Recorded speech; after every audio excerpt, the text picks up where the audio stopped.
Yeah. Oh, you are? You may. You can. I thought.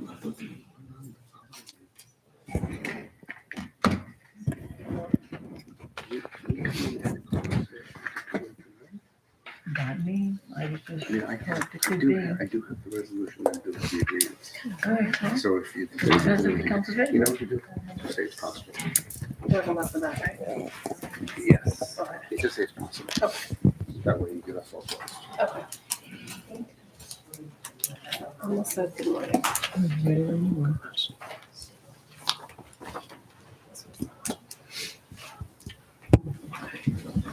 Do you want that one? No, it's okay. You don't want it? Can you hear me in the back? Okay. Steve, did you work? Is it on? Okay. Somebody told him not so much. I knew, I And make sure everyone makes sure they're.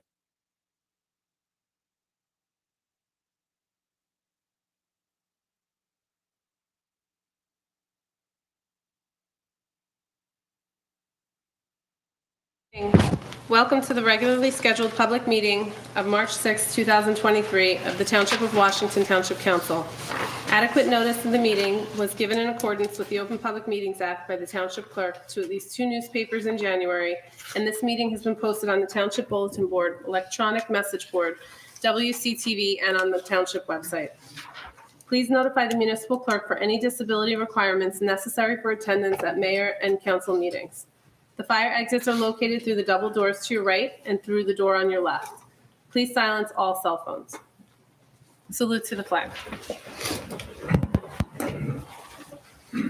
I pledge Allegiance to the flag of the United States of America and to the republic for which it stands, one nation, under God, indivisible, with liberty and justice for all. Do roll call, please. Councilman Casio. Here. Councilwoman Feeney. Councilman Sears. Here. Councilwoman Velez. Here. Council President Morgan. Here.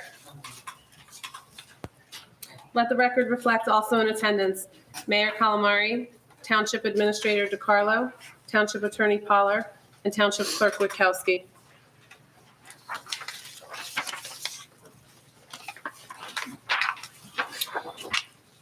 New community alert system. Receive community information instantly. Sign up at nixle.com. NIXLE.com. Nixle replaces Swift Reach. Washington Avenue, Pascack Road intersection. Expect delays and detours through the project's completion. Follow the Washington Township Police on Facebook, Twitter, and Instagram for up-to-date information on this project.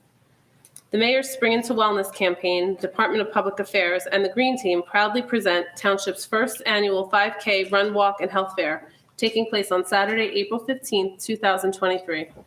To register for the Run Walk, please visit our official town website or social media. To become a health fair vendor or sponsor, please contact Tom Sears at WTGREENTEAM at TWP of Washington.us. So that's WT Green Team at twipofwashington.us. For more information is available online, or you may contact Councilman Tom Sears or Councilwoman Daisy Velez directly. The Green Team has partnered with the Township Library to start a Trex recycling program. This program will allow residents to drop off plastic bags in a bin for recycling. The bags will be weighed monthly. Once the goal is reached, Trex will donate a park bench or a table to the township. The program began February 1st. The bins will be located at the Township Library.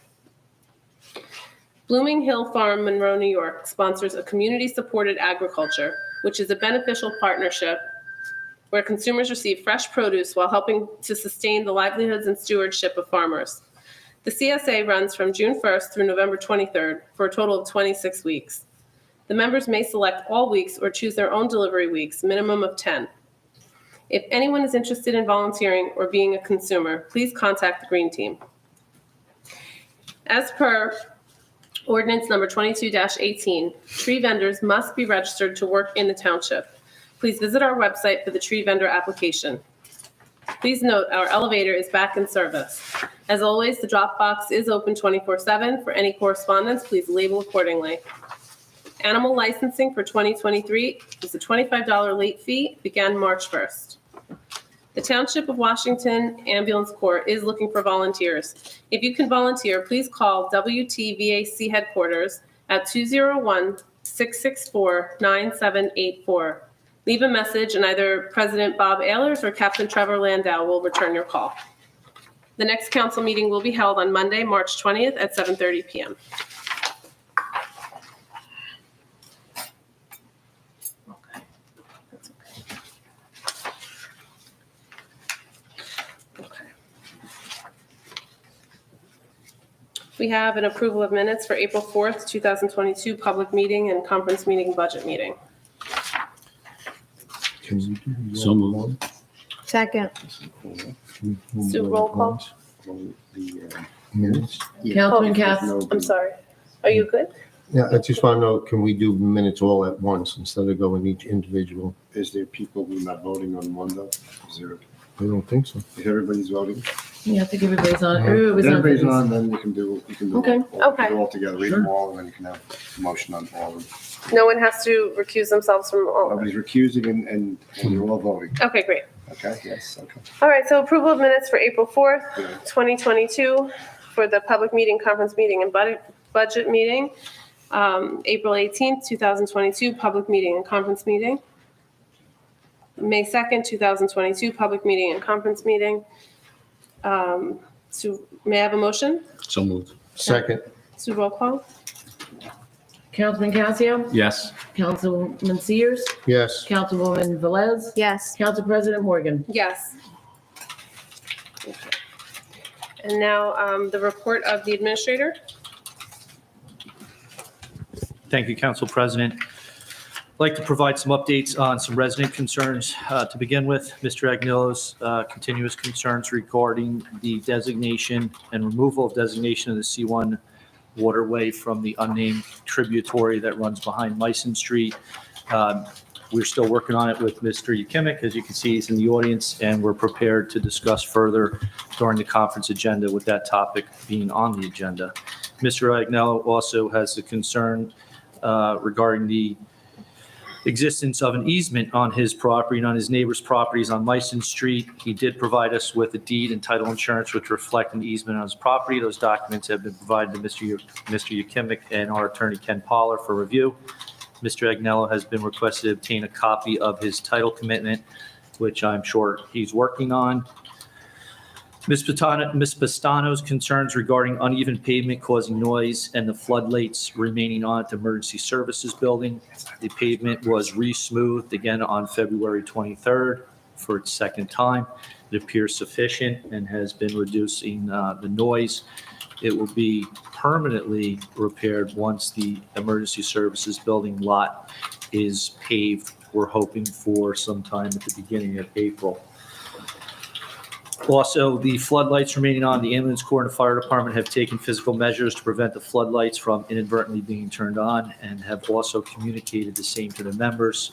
Both the fire department and ambulance building were very responsive directly to Ms. Pastano with her concerns, which she was appreciative of. Mr. Snee's concerns of opiate and fentanyl dangers. I spoke with Laura Rifkin, Municipal Alliance Coordinator, Sue Wachowski, our Township Clerk, and Police Chief Richard Skinner at our monthly department head meeting on February 22nd. They all will partake in this concern and will be working with Councilman Sears on the issue. Mr. Stickle suggested 2023 reevaluation. As you know, the administration, Mayor Vi had brought this to the attention of the council towards the end of 22 based on a recommendation of our tax assessor, Sarah Holbig. I requested a topic to be on TAP's agenda for this evening to discuss further. Ms. Holbig is also in the audience, which I thank her in advance, in order to provide her professional opinion and accurate facts pertaining to a possible reevaluation. The council requests they had asked of me of tasks in closed session. I'm prepared to discuss them in closed session this evening. And just some updates, the elevator at Town Hall, we're happy to say is operational. However, the mayor and I strongly urge council to approve our capital request for a new elevator. As you can see, it took such a long time to fix this elevator because we had to work on refurbished parts. Some new parts are not available for our elevator. We're also happy to say that the carpet in the courtroom will be completely replaced due to the Christmas morning water leak in Town Hall. With the help of Sue Wachowski and our assistant Renata, they picked out a new color this evening, and it's been passed on to the contractor so we can correspond with any meetings that'll be held in here for that to be replaced sometime in the near future. Council President, thank you. Those are my updates. Thank you. I have a question. Number 3, though, for Mr. Sneeze, concerns of opiate and fentanyl dangers. I think we had discussed seeing what Northwest Bergen Regional was currently doing, because I had asked them to be more active with mental health and drug addiction, initial drug use when we were first negotiating their contract last year. So I was hoping that we would be able to reach out to them and see if there's any existing progress that's been made with offering those kind of classes with the schools, because that's what I had been requesting. You did. I You mind? No, go ahead. At your request, I did reach out to both Northwest Bergen Regional Health Commission, and I also reached out to Laura Rifkin, our Municipal Alliance, because I know the two of them can work together or independently, depending on the subject and the severity of whatever the situation may be. Ms. Rifkin has, been in contact with Northwest, and I made a very strong suggestion to reach out to the school because of the comments that were made that there's no feedback coming into, from the school or the town. So I asked them to please reach out to the school and see what part, if they have something in mind they'd like to present. Do they need extra help? Do they need extra material? The whole, bring it together. So I am waiting to hear back from them, and I'm hoping this week I will have an answer back. Okay, because that Yes, was I did one. press the issue about outreach. I pressed it and said it was brought up when we did the contract, and it has to happen. Right. So I was very good. I believe you will remember on the dais that I did request Yes. that strongly. So that's where, okay, I passed that on to them. okay. Thank Not you. verbatim, but pretty close. All right, so we'll follow up. When should we hear something back? I'm hoping by the next meeting. Okay, If not, if I hear something beforehand, I can shoot out an email just as an FYI, but okay.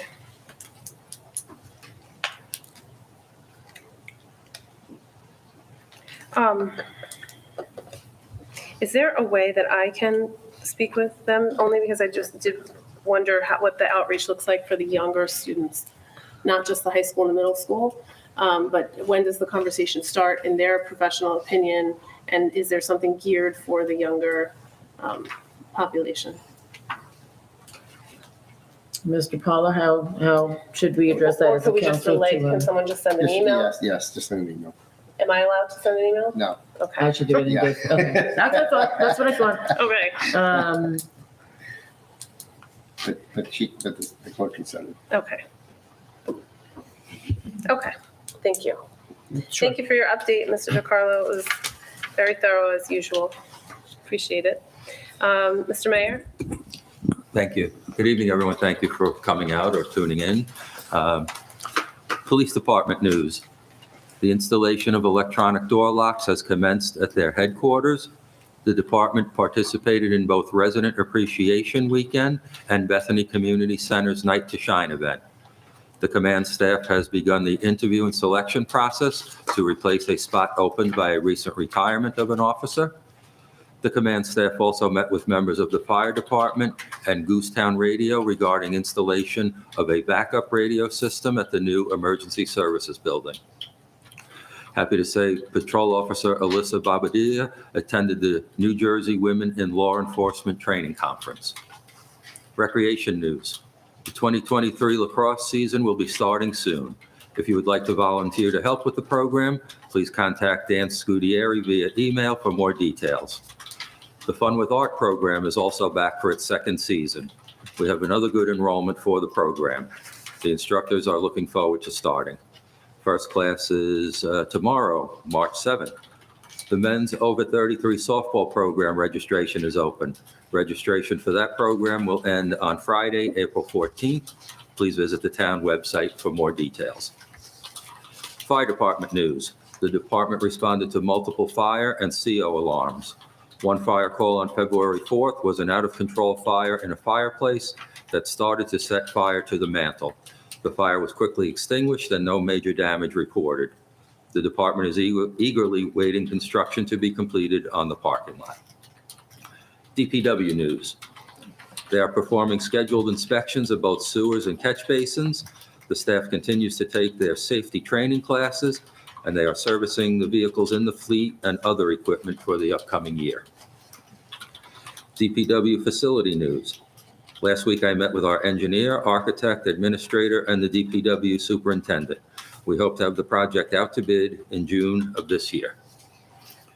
Intersection news. Verizon has completed the project of moving wires from the old to the new poles and removing the old poles. The contractor looks forward to resuming progress shortly with an anticipated spring completion. Please continue to check the town website and Facebook pages for daily updates regarding detours. Library news, Director Laura Rifkin will be zooming in this evening to give her annual report, so I defer to her. The Recreation Advisory Board and members of Boswell Engineering held its first on-site meeting at the swim club property. Many ideas were exchanged amongst the attendees about activities for people of all ages. Boswell is researching the feasibility of those ideas. We will be getting estimates for the cleanup of down and dead trees on the property. When the estimates are received and evaluated, we will come back to the council with a recommendation to fund the cleanup. After that cleanup, we will reach out to the community to do a more general cleanup of the property. Thank you. Thank you. Just have one question. When you say you'll reach out to the council, I know that the Rec Advisory Board has made some recommendations. Will there be space for the council too to have some ideas and Oh, be definitely. part of that? Okay. Okay.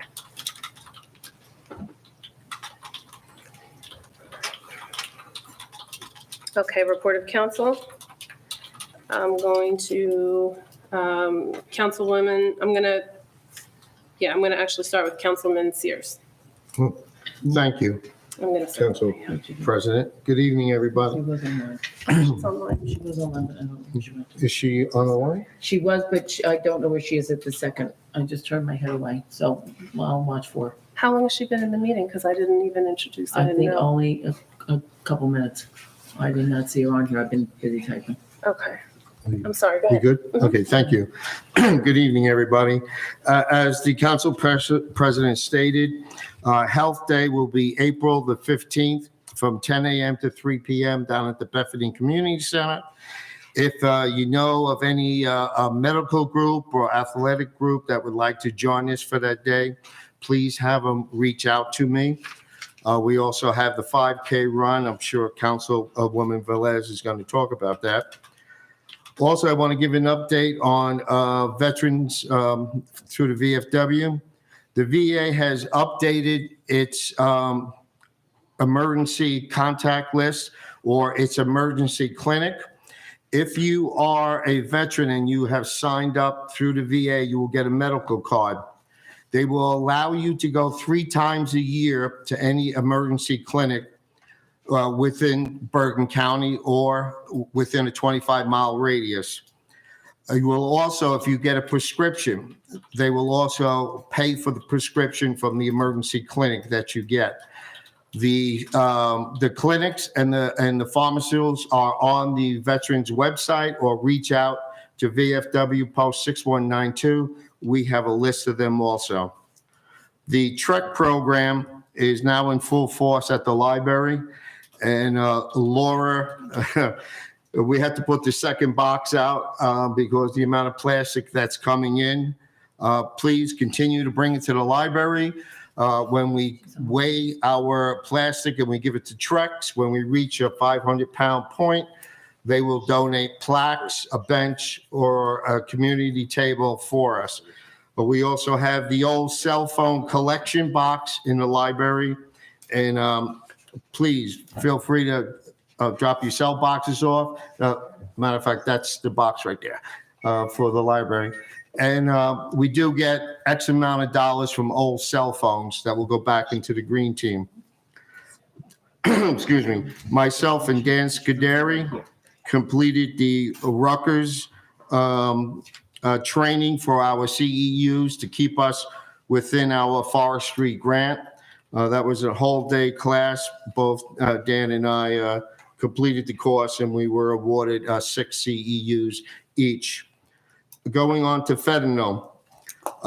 We're going to start a poster campaign throughout the town. I'm in the process, and thank for the mayor for assisting me in getting the posters made up. We will position large posters in front of the schools, at the intersections. We have lawn posters. I have 30 right now if somebody would like one. This is killing our kids. Our young children and our students are dying by the thousands. There's no control at the border. It's coming across. We need to stand up and we need to fight back. Please, call me if you want a poster. We're going to start this soon. I will let everybody know. Thank you, Councilwoman. Thank Council you. President. Thank you.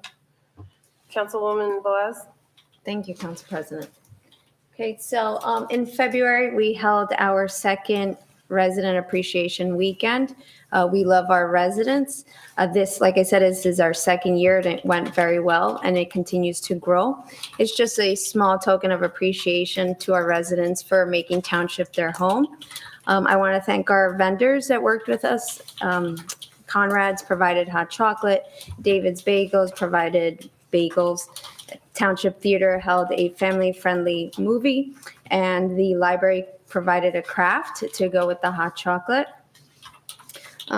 Also, it's, I was very pleased to meet new residents that had just moved into Township, as well as some of our lifelong residents. So it's always nice to have a positive avenue to speak to our residents. So thank you all for those that came and met with us. As Councilman Seer says, on April 15th, 2023, we will be having the 5K run and walk and health fair. Plans are moving along pretty smoothly. We're really excited to introduce this new event to the community. It's a way to get everybody up and moving and healthy. The registration is up on our website and our official Township Facebook pages. Like Councilman Sears said, if you're interested in being a vendor at the health fair, please reach out to him at the email provided. If you're interested in participating in the run walk, you could just scan the QR code that we have posted, or you could just click on the link to sign up. We're always looking for volunteers. I know we've got a nice number of volunteers, but the more the merrier. For any questions regarding the 5K, if you're interested in running, walking, or being a sponsor, please reach out to me. Any questions on the health fair, please reach out to Councilman Tom Sears. I know we are eagerly anticipating this event, so I look forward to it. In terms of the new legacy book bin, so thank you, Mrs. Lipnick, who brought this to my attention, I guess almost a year ago at this point. The book bin is in the warehouse, and it's expected to be installed sometime this week, if not at the beginning of next week, which takes us to March 25th at 10 a.m. We will be hosting a small ribbon cutting to welcome this new book bin to the township. It's the first time we're going to have something like this in Washington Township, so that's pretty exciting. We're inviting residents, families, friends to bring all your donations. Come chat. There will be some small remarks at the beginning, and you can stay for coffee, some cookies. Again, thank you to Councilman Sears for going out over the summer and trying to scope some locations with me. And I'm happy to say that it is going to be here at Town Hall. So thank you, Mr. Mayor, for making that happen, as well as Mr. DiCarlo, who are very supportive in this endeavor to bring this great concept to Township. And then last but certainly not least, speaking of working with our residents, one of our residents approached the last council meeting excited to introduce this Ramadan lighting ceremony.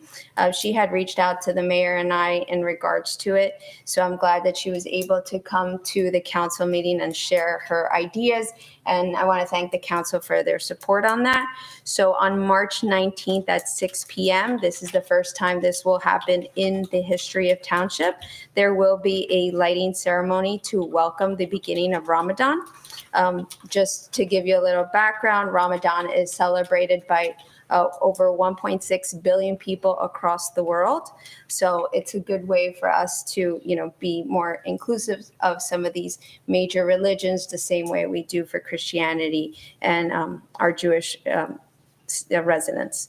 I look forward to that, and I, invite the council and the residents to join us on March 19th, 6 p.m. for our first Ramadan lighting ceremony.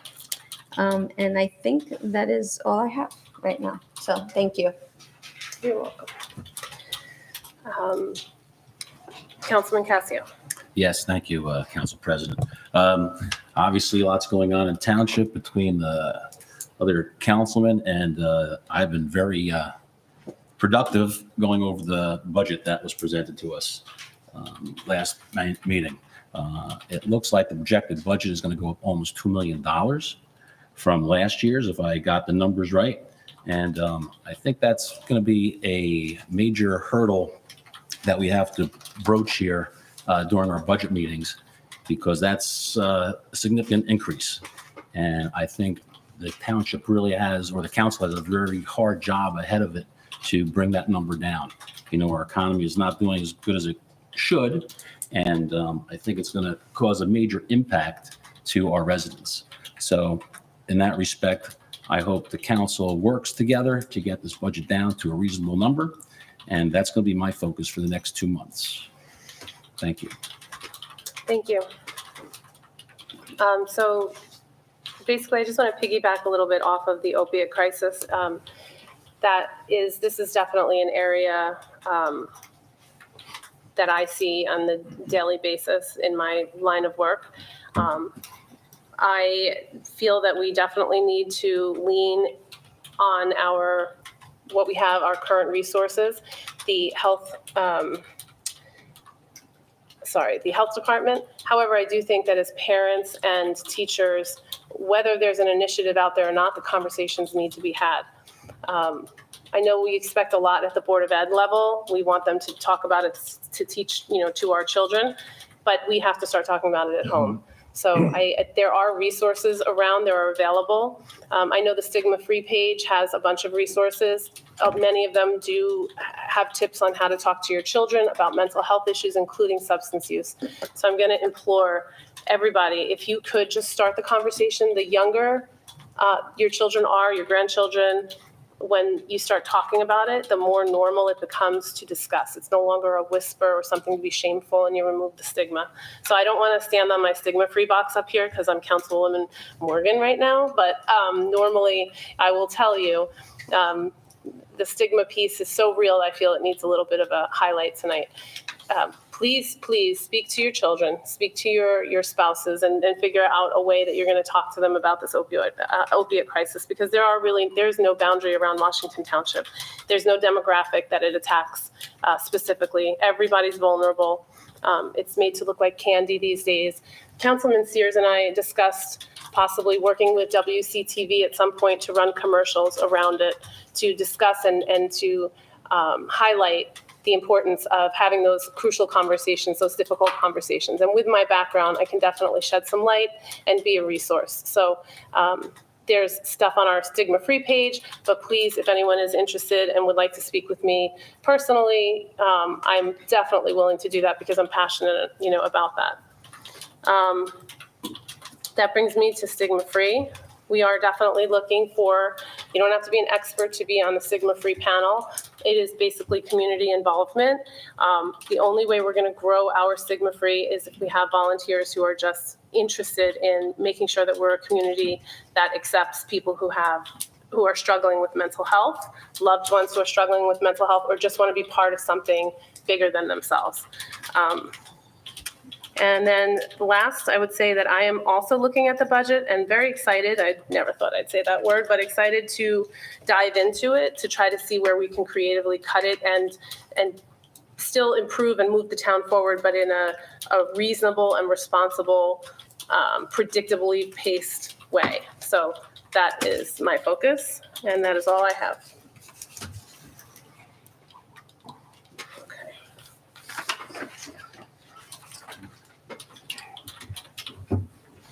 Okay, and then we're gonna move to the income. So the tax reassessment revaluation, Sarah. Thank you for being here. Thank you, Council President. Appreciate it. I just want to give a little background information. Each October of each year, Sorry, I don't mean to cut you off. Sure. Can you just say who you are? Yes, Sarah Holvig, Township of Washington Tax Assessor. Thank you. You're welcome. So each year in October, the Division of Taxation formulates a table of equalization. And from that, it indicates what each municipality's ratio is. The ideal ratio, of course, is 100%. Once you hit 85 or below, it denotes noncompliance of true market value. Right now, we're at 77. I'm sorry, I want to. We're quite below. We're at 77.94. The last revaluation in the township was in 2014. So it has been some time since then. The purpose of a revaluation or reassessment is to equally distribute the tax burden amongst taxpayers according to the true market value. Right now, the ratio, just to take a step back, comes from comparison of the sale price and the current assessment. So you're really just dividing the two to see where the average ratio is in town. So there's a lot of homes that are selling well above what we're assessed at right now. It has nothing to do with raising taxes, has nothing to do with decreasing taxes. It's really about bringing the values to the market value. Does it matter if it's when the market's low? It doesn't matter if the market's high, because at the end of the day, there's a budget for the municipality and there's the amount of taxes that are collected. So how you get there is the multiplier of the tax rate. So if the aggregate in values, for example, from 2014 reval, they actually decreased about 13% on average. So that tax rate increased. It went from 1.898 in 2013 to 2.212. So it's just kind of counterbalances where those total aggregates are. I did include just a couple examples of tax impact from the 2014 revaluation, just to kind of show where that inequality of the values are coming from. It's not uniform anymore. I think the best examples, I don't know if you have the paper in front of you, example 3 and 4, just because they're simple, they're townhomes. They're the same exact model. If you look at example 3, same exact model in Pine Lake Estates. One decreased in taxes as a result from the reval and one increased. The reason being is from the time of the prior reassessment in 2006 to the 2014 reval, they created a disparity in those assessments, and that was due to a tax appeal that was filed. So one property was actually overpaying or one was underpaying. There's, of course, different options for a revaluation. You can have a reval, which is completely given to a third-party appraisal company, which will be put out to bid. There's a reassessment, which they work in conjunction with me. And then there's a reassessment with a 5-year maintenance plan. I mean, there's different options. It doesn't necessarily have to be this tax year, but I think it's something that we really need to keep our eye on in order to make sure the tax burden is equally distributed amongst the taxpayers. That's really it. Okay. I don't know if there's any Thank you. Does anyone questions, have any questions? Council? You helped the mayor prepare the budget for your department? yes. And was the cost or the estimated cost put into the budget that you know of? No. It was not? Okay. Okay. My only question. Okay. Thank you. Thank you. Thank you. Thank you so much. Thank you for time.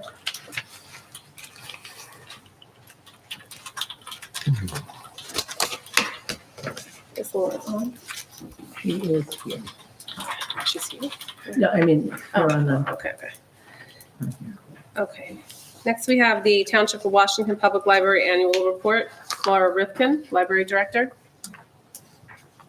Hi everyone, how are you doing today? Hi, Laura. Good, thank you. How are you? Good. Thank you so much for having me back. I appreciate the time. I know your schedule is packed. So I'm going to jump into a screen share so you guys can see some statistics, and then I'll give a little bit of a verbal report. And then if anybody has any questions, I'm happy to answer. Sue, did you print out, or are they seeing this on the screen? On the screen. Okay. So first we're starting out with our usage report for 2022. And I know a number of you have seen these reports in the past, and we went with statistics all the way back to 2011 because we like to see all of the growth. However, times have changed drastically since 2020. So I reduced all the statistics to kind of show how we're rebounding from everything during the COVID-19 pandemic. So the first one that you see is everything from library card holders, program attendance, and virtual programs, which the library had never done before 2020. So in 2020, we had the pandemic. Basically, everything went virtual as of March. So that's why you're seeing the program attendance in person versus in virtual.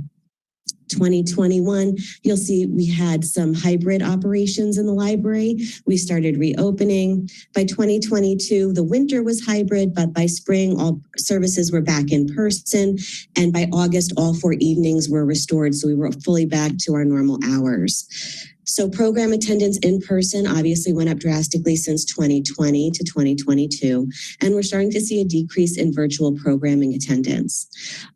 Basically, when we're looking at program attendance for the year, we're combining that in person with that virtual for just over 12,000 attendees at library programs in 2022, which is pretty much pre-pandemic numbers, which is great. Library card holders is fluctuating a bit. During the pandemic, not a lot of people renewed their library cards, which are good for 3 years. The one thing that I did change about that particular statistic is that this is a number of users that are active, not just have library cards, but have actually used them in the last 18 months. So 4,800 library card users in the township have used their card in the last 18 months. There are about another 1,500 that have cards, but haven't used them in that time frame. When we're taking a look at circulation, in 2020, we had one of the lower ones because we had a limited amount of accessibility to hard copy, but we had a lot of digital. Right now, we're booming at about 76,000 circs in 2022, which we're really excited about. Everything is continuing with that pattern so far in 2023, which is great. We also in 2020 started with the outdoor library locker system for pickup. We still do homebound delivery for anybody with medical ailments that prevents them from coming to the library to get materials. We also do virtual assistance during library hours with anything from reference to simple computer lessons online as well. And then this one is pretty much all new since 2020. I wanted to include a lot of the web services since that's been a really high usage point. So I went back and I dug out some that we hadn't really been tracking as diligently back in 2020 from Wi-Fi sessions, which are starting to go back up. As you know, 2021, a lot of people went back to the office. Schools were back in mostly in session. So we had a drop in like our database usage. You can see it was a huge surge when everybody was home. It's starting to crawl back up as people are finding that equalized time between work and personal time and kind of getting back into what they liked.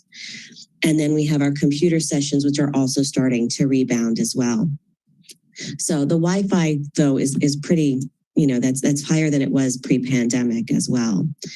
Databases, we did include a lot of new databases over the last few years that I wanted to point out. For school students, we do have Worldbook Online and Tutor.com. BrainFuse is like the trifecta. It has everything from Help Now, Vet Now, and Job Now. So Help Now is a tutoring supplement in addition to tutor.com. VetNow is veterans resources for anybody who has left the service and looking for employment. They will help do job coaching. They will help renovate your resume to be more in civilian terms. And then JobNow is also job assistance for regular civilians. So there's a little bit of a different professional aspect to each of those. Learning at home is great for those families that we have in the township that are doing homeschooling. Ancestry.com, it kind of ties into our genealogy workshops that we offer. Fold 3 is specifically military based, so you can do a lot of military searches for family history or people that you've served with. Mango Languages is, of course, foreign language learning. Wall Street Journal is archived and available through the website, and Other Major Dailies is also one of the new databases that we have. And that's all the major daily newspapers across the country. So you've got the Chicago Times, you've got the LA Times, you have everything over there that you can take a look at. And then I was just going to do a verbal cap as well.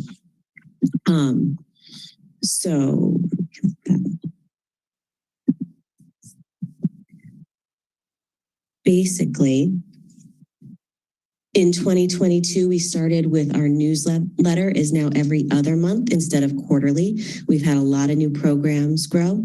We've had a lot of different changes in the library as far as what we're able to offer. So we wanted to have things come out a little bit more frequently. So everybody's getting that every other month right now. A couple of things that are coming up, I'll mention in a little bit.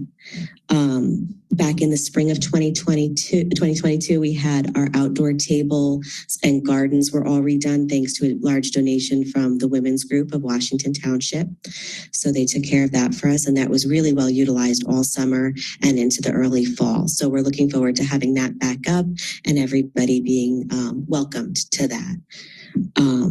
The fall, we had the gazebo come in with the help of donations from James Stickle Initial Project and a large donation from the VFW in town. And that has been a huge hit with the town as well. So that's been very nice to see. The Museum Pass program was expanded in 2022. We now offer Intrepid, Museum of Natural History, the Morris Museum, Jenkinson's Aquarium, Storm King, and during the months that it's open, which is usually May through November, Field Station Dinosaur is a very popular one as well. Spice Up Your Kitchen was one of our most popular programs in 2022, and that was a new one. Basically, you can sign up for a Spice of the Month kit from the library and go on to virtual cooking classes. That we post every month, with whether it's this one, I think is Herbs de Provence is this month, but we've done everything from star anise to a variety of different things and how you can cook with them, mull ciders, all different things. We expanded our Library of Things collection, which is our non-traditional materials. If you look on our website, it has a large rotating list that you can see. It has everything from STEM and coding toys for kids, stop motion animation studio kits. We also now offer lawn games for this summer, candy and baking molds. And then we also have additional hotspots, and we now circulate laptops as well. So especially if you're doing any kind of job searching and you want to take your time building up your resume, utilizing JobNow, you can take that home with you and have essentially a whole little employment kit to go between the Wi-Fi hotspot, the laptop, and those databases. We also started with Saturday story times for working parents once a month. That has been very well received. And our story times just continue to kind of grow and not only bounce back from pre-pandemic, but are exceeding those pre-pandemic numbers now. In 2023, coming up, we have the St. Patrick's Day event, which is going to be on Saturday, March 11th. It'll be from 1 to 3. This is a very popular annual program that we had pre-pandemic. It is now coming back as a family event. And so we're going to have kids crafts there. We're doing an Irish soda bread baking contest. The Irish step dancers will be back. It's going to be more of a family event that's more interactive instead of just watching and listening to the music. So I hope people will register to be bakers as well as attendees. We're starting up with a Parents Helping Parents group this month, March 23rd. And it's basically a play off of Neighbors Helping Neighbors, but it's more specific for parents helping a different topic each month. So if this month it is college financial aid. So if you have experience or you have questions with your students, your children going through college financial aid applications, please come by. There'll be coffee and cookies. It's basically a very casual chat. Upon occasion, we'll have a professional speaker in. The high school does have workshops on this for parents. So I'm going to try to get all the paperwork on when those will be taking place to hand out at that meeting as well. We also have National Library Week coming up in April, the week of April 24th. There's going to be a lot of different events going on at that time. So I hope you'll all kind of stay tuned to see what's going on in the newsletter and on our website. So that way you can have the best possible experience with that. And then, Mark, is there any questions regarding the library's annual report? Any questions?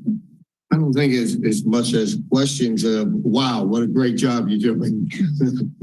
Yeah. Thank you. Thank you. Mark had asked me just to give a little brief Muni Alliance update as well, since I'm just right here. So Ms. Morgan, no, the NWBH had not reached out at all to me or to the schools. I reached out to the guidance counselors to see if there had been any outreach as far as like a programming document or anything that they had offered. We didn't hear anything from them until Sue reached out to them and kind of gave a little push. So I do have a call with them tomorrow to try to get a list of programs that then I can forward to the different guidance departments. Regarding fentanyl specifically, I reached out to the Municipal Alliance County Coordinator for all of Bergen County. She was not aware of any fentanyl specific program other than one that is done by the DEA that is all virtual. We were really hoping for something in person. So I am having a phone call later this week with that DEA agent to see if he'd be willing to come to the township one evening and do a program in person for everyone. As of right now, we have some paperwork that the school board has to approve before we can disseminate through the school board, but we are moving in that direction and hopefully they will be approving that. There is National Fentanyl Day is May 9th, which is a Tuesday, and I am planning a series of small events throughout the township on that day to kind of do an educational promotion. One of the nice things that I did kind of want to point out is that for anybody who isn't aware, Municipal Alliance is a state-run grant program that deals mainly with underage drinking and drug use. Historically, the monies for this grant came from any fines, fees that were associated with drunk driving or drug-related incidents in the courts. During the pandemic, we used to have like a funding of about $12,000 annually, $9,000 being from the state, $3,000 being from the cash match that the town needed to do. During 2020, that program was cut drastically as the state was trying to move around funds for the pandemic. And the council was agreeable to keeping the funding for Municipal Alliance the same. The thing with Municipal Alliance is that the red tape with the grant comes into play in that you need to have the documentation, the police reports to back up what you're seeing and what you're spending the money on. So for instance, if you're broaching a particular topic, you need to say that there's the need in the community as a proven evidence of event. And as we all know, you kind of want to catch it before you have those instances. And that's where fentanyl fits in. So we haven't had any cases in the township specifically, and we want to keep it that way. So what's really nice about having the town council supplement the grant is that it removes that red tape, and we can kind of address these issues as they're coming up and as we feel that they're, becoming a national epidemic. we can address them before it hits the township and do all of these things as part of the Municipal Alliance. So I just kind of wanted to say thank you to the town council for continuing to fund that program. I know it's never easy, especially when it's budget season, but it does make a huge difference in what we're able to kind of offer and how we're able to respond to things. So I just have a question. Have you been in contact with our grant writer to see if there are preventable program grants rather than, yeah. Mm-hmm. You were going to say something? Laura? Yes. Yeah. Oh, I thought you were going to say something. You look like you were going to speak. Oh, no. I'm just listening intently to you. Right? All right. So no, I'm wondering if you've been in touch with the grant writer to see if there's been, who does the grants for the library? Do you research them yourself? It depends. Like if it's a buildings and ground grant, I'll reach out to the grant writer for it. Okay. If it's something like from a library network, I usually do it myself. Like a couple of years ago, we got a $10,000 grant from the Network of Libraries in Medicine to do CPR certifications at the library. Okay. But if it's like the buildings and grounds state-run grant, I went through the grant writer for that one. So it kind of depends. My role with Municipal Alliance is more that specific grant coordinator, because you have to deal with all of the different schools and their curriculum. So like, for instance, what we had been doing in the past, the school recently changed their curriculum. One of the root causes in the township for underage drinking and drug use was bullying. So we had a lot of bullying programs that we were addressing as a preventative measure towards peer pressure and things like that. But the schools recently redid their curriculum and are now addressing that as a regular part of theirs, which made it redundant in our grant. So we rewrote the Municipal Alliance grant to better work with what the schools would like to offer and the programs that they were seeing a need for. So my role is really that specific grant coordination between them. And then there's like smaller groups within Municipal Alliance, like Stigma Free technically falls under Municipal Alliance, but they don't give me a huge budget for it. I think I've got like $1,000 towards Stigma Free. But there's then that group that's volunteers that focuses on that. There's Junior Police Academy, Safety Township, all those different programs kind of have their own little groups that work on it. Mm-hmm. So I'm not sure who would be the best person to do with the grant, unless I just I don't want to throw you under the bus, Mark. Do I just tell you that there's interest? That's more for Mr. DiCarlo. Mm-hmm. Laura? Yeah. He said yes, tell him. Okay. Yes, Laura. And then I also wonder if there's opportunity to, I know Westwood's a lot bigger, and I'm sure there are, there's a need, I think, in any community for prevention, because that's the answer. Once they've had it, once they've tried it, once there's an overdose, we're chasing our tails when it comes to that. I don't believe I could almost guarantee there's a grant out there if the right people are looking for it. I am not an expert in searching for grants, so I'm going to ask that Mr. DiCarlo, we ask the grant writer to really put that on his radar for preventable, prevention focused, even recovery, based grants through maybe collaborating with another neighboring town, whether it's Westwood or something. I don't know if we could do that.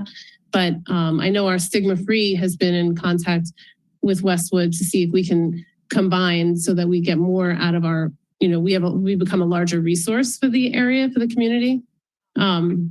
So I'm just hopeful that there is something. I have no problem, me personally, spending money for the library if there's going to be programs geared toward this. If this is supplementing something that's no longer there, that I have no problem doing. But I don't want to leave money on the table either, and wouldn't mind making it even more robust if we could secure some grants. So that was my question. The only thing I want to just like specify is that this is a separate role for me from the library. Like this doesn't have anything to do for the library. This money is always completely separate and it's paid through the town specifically for the town. The library doesn't see any of these funds. This is just an add-on I do as a liaison kind of thing. Okay, so who else should we be talking to about that?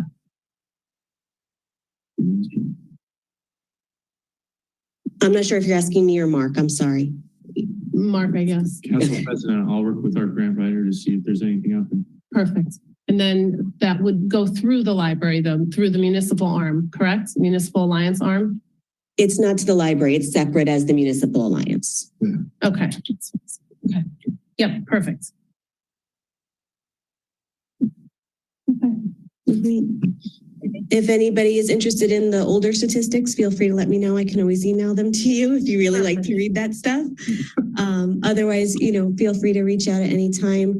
I'm always happy to answer any questions from the council or the public. And hopefully next time I'll see you guys in person in a few weeks for the budget discussions. Thank you so much. Thanks for being here. Have a good night. Good night.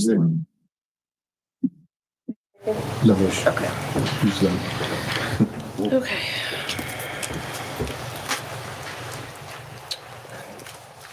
So we're gonna move to the general public comment. Okay, so there's a 5-minute limit. To participate in the general public comment portion of the meeting, please click on the link below.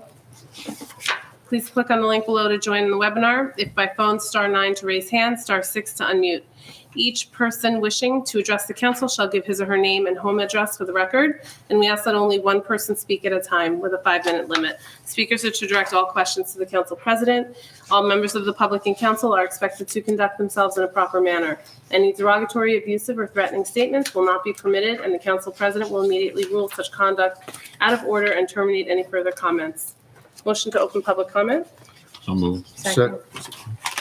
All in favor? Aye. Aye. Okay. Is there anyone that would like to come online? No. Anyone that would like to come up? Come up.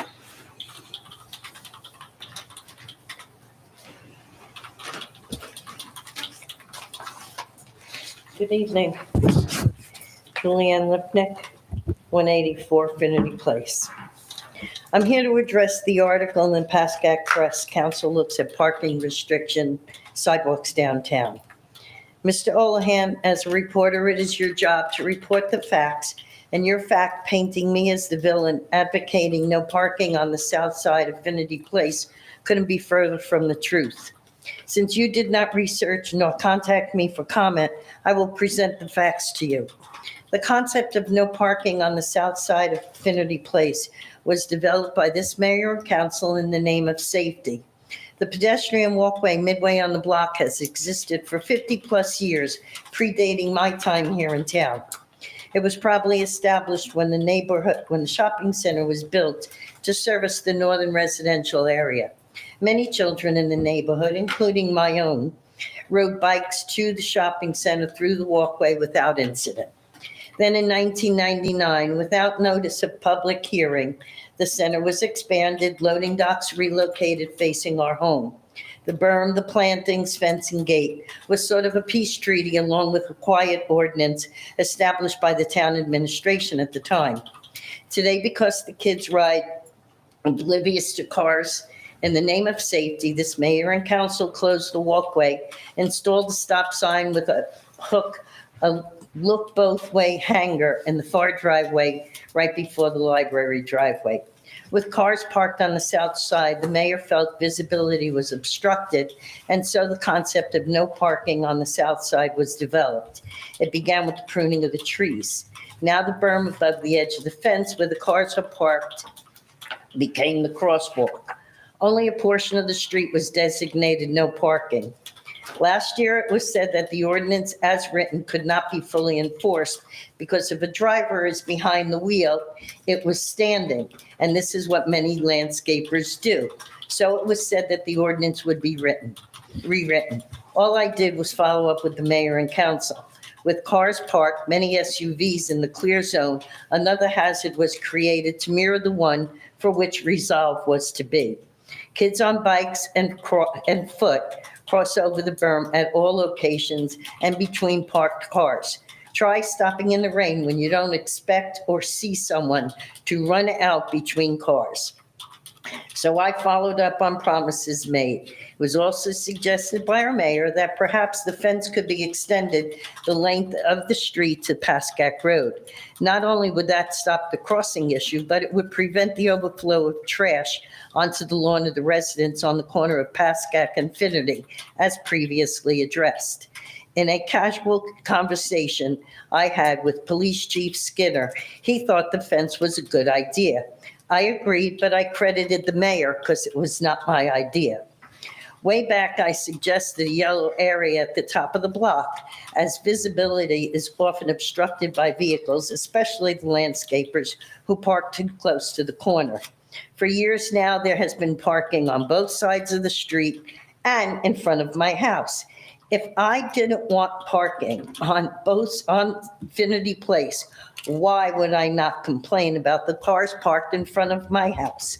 Instead, all that I had asked for was to have a little yellow line at the foot of my walkway so that I could be allowed the privilege of easy entering and exit my front door. Certainly, I don't think that was too much to ask for. So, Mr. O'Halloran, those are the facts. Since I have already been verbally attacked by a resident with a sarcastic comment regarding the closing of the pedestrian walkway, I don't welcome any more harassment. Did you ever even notice at that walkway a no motor vehicle sign? Well, wonder what it was for? It was installed because people who didn't want to go to the light to the shopping center were using that area as a driveway. It was a clear pathway. When I was witness to it many times and came before the sitting council, I don't ever recall your paper reporting it or reaching out for comment. Talk about a safety hazard. So, Mr. O'Halloran, I am demanding that you retract your negative characterization of me and print a letter of apology in your next edition of the Pascack Press. Thank you. Thank you, Mrs. Lipnick.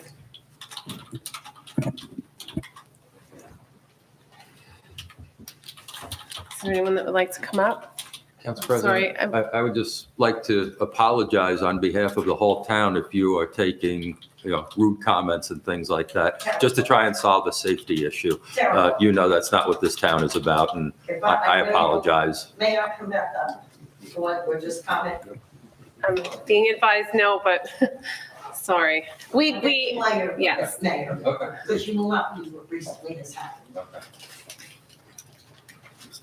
Yeah, I'm going to echo the mayor's comments. It's I am sorry that you are dealing with that. And in fact, actually, I did bring up the safety concerns, which is what brought the ugly barricades there. So if anything, you helped by having that removed and remedied to both have safety and remain, take the unsightliness away. So thank you. And again, sorry about that. Let the record reflect also in attendance now is Councilwoman, Feeney. Apologies for being late. It's okay, it happens. Okay, Thanks, Mike. anyone else that would like to come up? Sorry, her hand was up first. Yep, come on. Good evening, Laura Sinclair, 864 Ridgewood Boulevard East. Good evening, Councilwoman, President, Mayor, and Council. I understand the township has received $438,750 this year from the Bergen County Open Space Grant towards the swim club. The deadline for filing for 2023 is April 14th. It is also my understanding from reading online. I'm sorry, before you go any further, can you speak Sure. closer? Sure. Thank Okay. you. The deadline for filing for 2023 is April 14th. It is also my understanding from reading about the grant online that 30% of the Bergen County open space grants will be allocated for mutual park programs and 70% of the grant funds will be allocated for land acquisitions. Will the township be applying for the grant with the Bergen County open space in 2023 for the 450 acquisition to expand Memorial Field parking and amenities? My question. And then on a whole separate note, being a commuter, there was a bus hut at one time on Washington that we utilized. Will there be a bus hut or small something in the spring after completion? They're my two questions. Okay. So I don't have the answer to either. Do you know in the plans if there's a bus hut? Yeah, it won't be in the same spot, but it'll be close it's part of the intersection On Washington, project. okay, after the intersection then. Yes, That's correct. fine. Okay, great. Thank you very Council much. President, just we were talking to HIP bus, but I believe when they were right before the pandemic hit, and I don't think they made it out of the pandemic. It was HIP bus. Oh, it was running for a short time, the black bus. Oh, right? the It black was very bus, cool. yeah, that was right before the pandemic, yeah. They were, some of the representatives from the town were talking to them about putting, not there, but across from the shopping center. And unfortunately, with the pandemic, they didn't survive. Okay, I wasn't sure if the township puts up the house or if that was like coach or whatnot. I brought this just in case anybody wanted to read the material. What is the reading material on? It's on the grant, it's on the grant. Oh, okay, yes, thank you. Okay. Would you like to?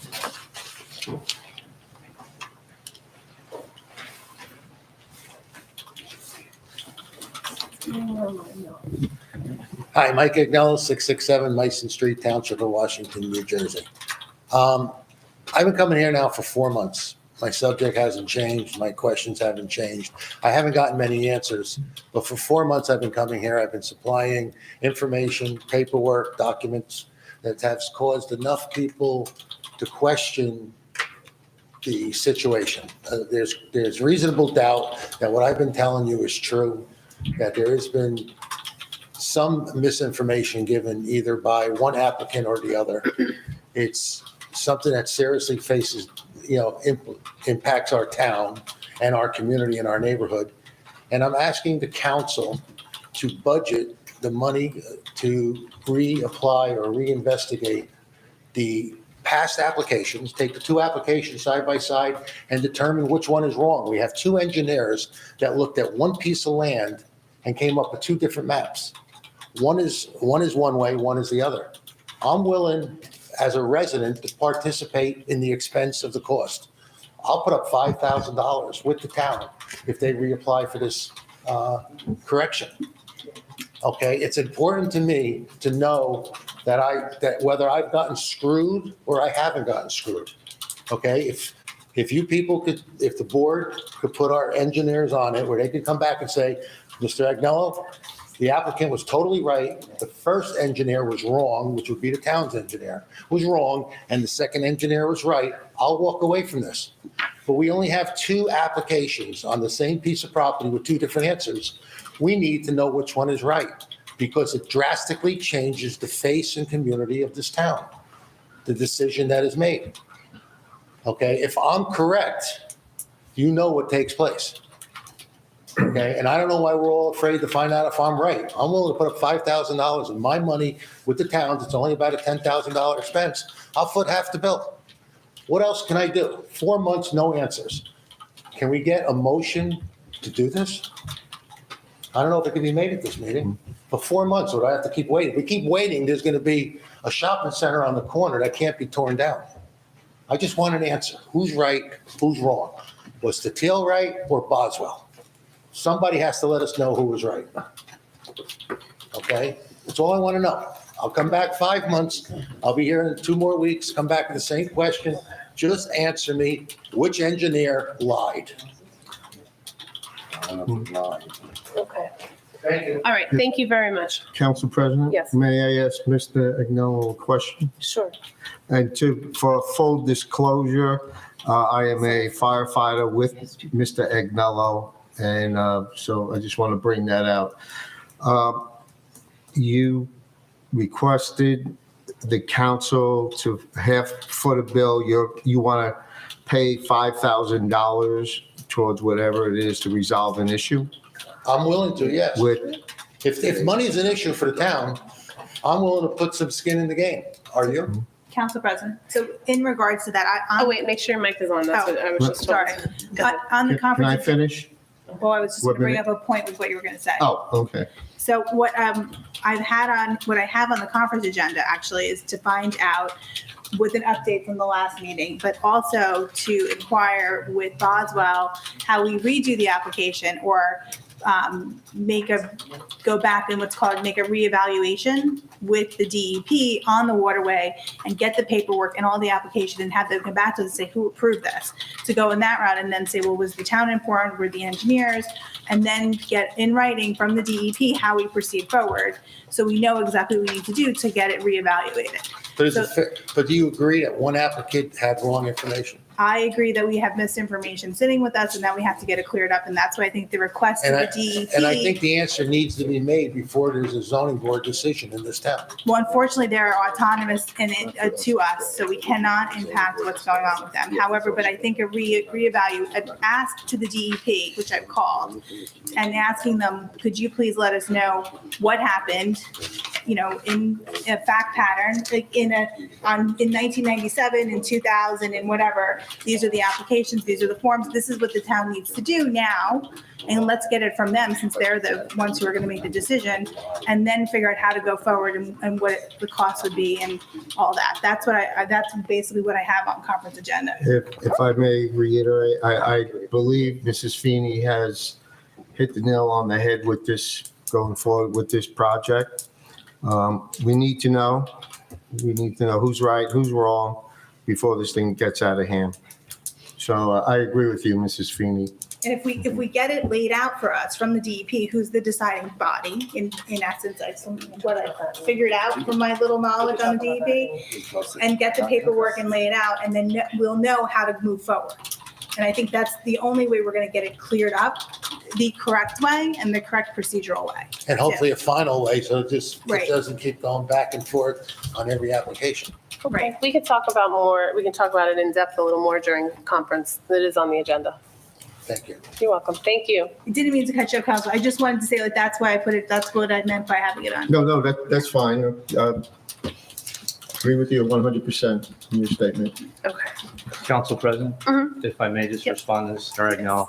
Respectfully, Mr. Ragnall, you know that myself and Mr. Yukimic have met with you on more than one occasion, I think 2 or 3 occasions, and you know that we're diligently working on this. So you had said that you haven't received any answers for 4 months. You're mistaken. You're mistaken. I didn't compliment you last month on your effort. No, I I was just, talking about going forward as far as getting an answer to who's right or wrong. We're looking at the Right. This is true. I understand. I'm not, Okay. Council President, I'm not arguing with residents, just I think you're being misled as the council as to us not having information, and we are well prepared this evening. That's why I have Mr. Okay. Yukimic here. No problem. We will Thank you. discuss it further. And I thank you. Thank you. Just a reminder, everyone, as much as I would love to keep the conversations going, when the time is up and you step away, we can't speak from the seats. So there'll be other opportunities. Okay. Is there anyone else that would like to come up? We'll save you for last. All right. Pat Pachalik, 677 Meissen Street. I just want to point out that in all the years I've lived here, the easement has been on my property. I was informed when we bought the property that 10 feet of the land did not belong to us, and we could not do anything with it, like build a wall to prevent our property from eroding. Our property, all on the whole street, has significantly eroded into that easement, and we've never been able to do a thing about it. Now, all of a sudden, it changes, and at our own expense, we could do it. But I don't agree. I'm with Mike. I don't agree it changed. I think it still is a C1 waterway. And I think it needs to be looked at quickly. Thank you. Thank you.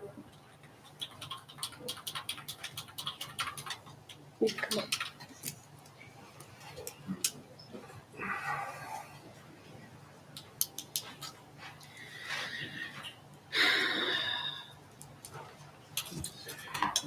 Michael Ullman, 2 Clark Avenue. With regard to the reassessment, the tax assessor, my apologies, I forget your name, but mentioned a ratio that we're significantly under.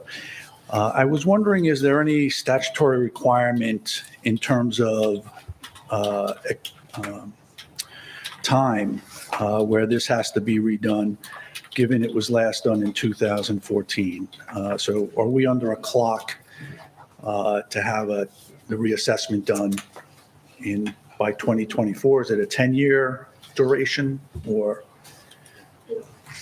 You can do it. Yeah, you can. You can apply, yes, if you want to, yep. So the state looks at two items, the ratio, the 85 and below, and the other portion is the coefficient of deviation, which is the average sale, the distance between the average sale and that ratio. So that other part of the pie, we're about 11, when it gets to about 13, the state or county may mandate it at that point. So- Right now, we're not being mandated. But there's no duration from our last. Timeline, no. This instances where towns go 20 plus years. Okay. All right, thank you. Deal.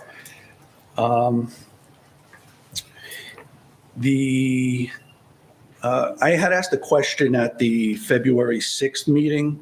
I know at the time the mayor and the council president, there was some, I guess, tension with being able to speak and who could speak and who couldn't speak. And I guess the question was never answered.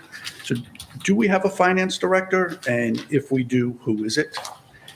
And then my last comment is regarding a potential conflict of interest.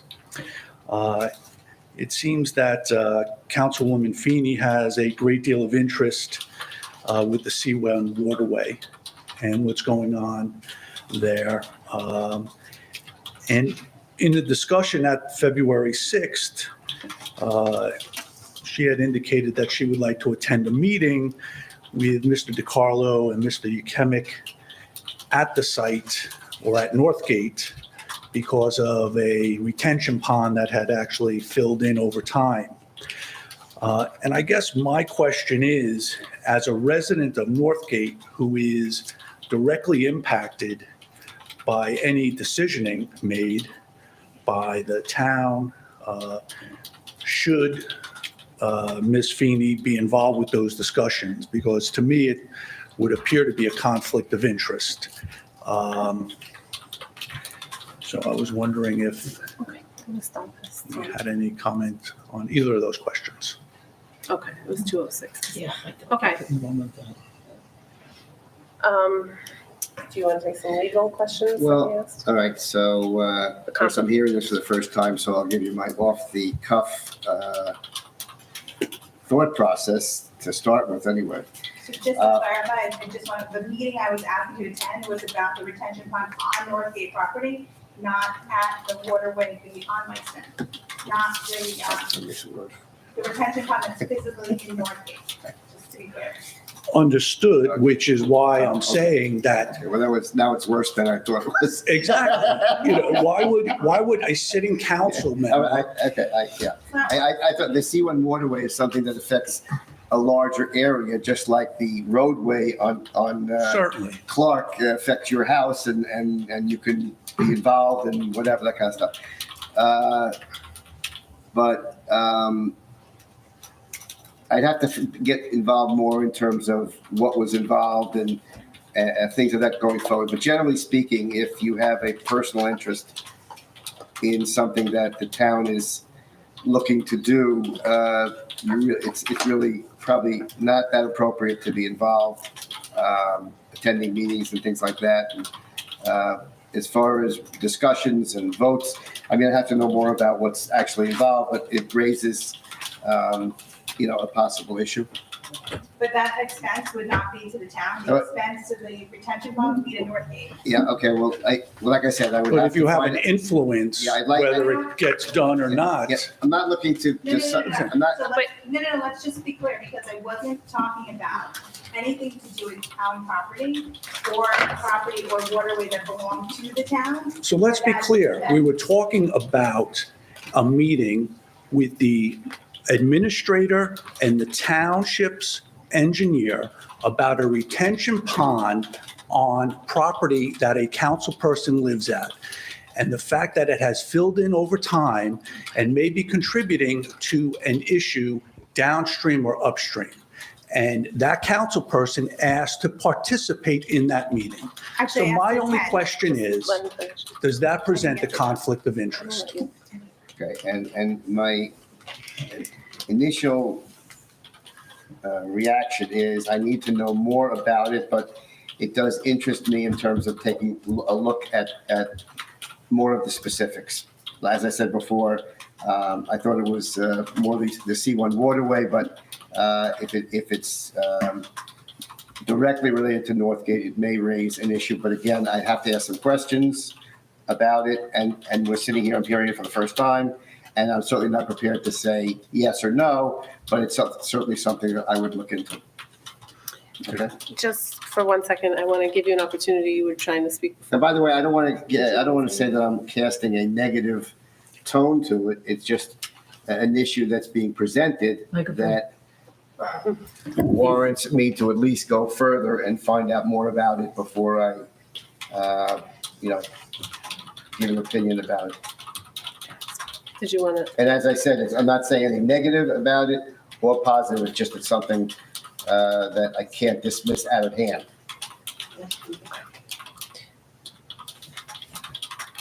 Councilwoman Feeney, did you want to finish? I'm not right this second, but Okay. maybe in a minute. Okay.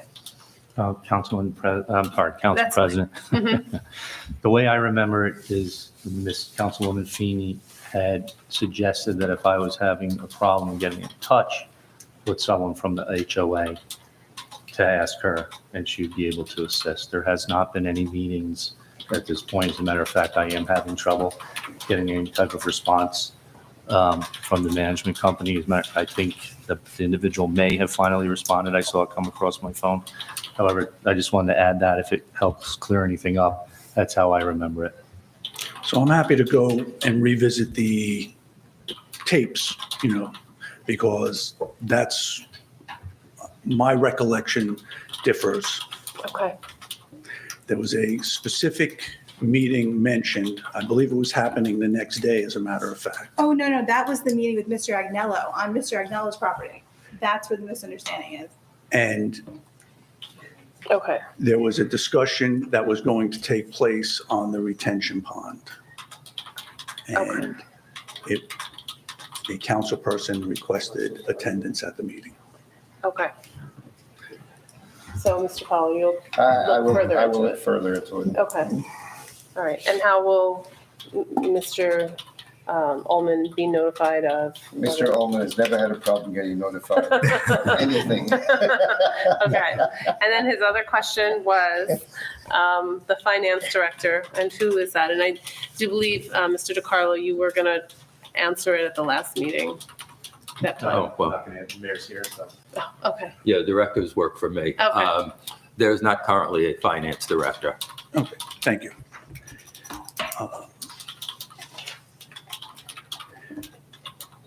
And do we know how much the revaluation costs? 1 minute left, Mr. Ullman. Thank you.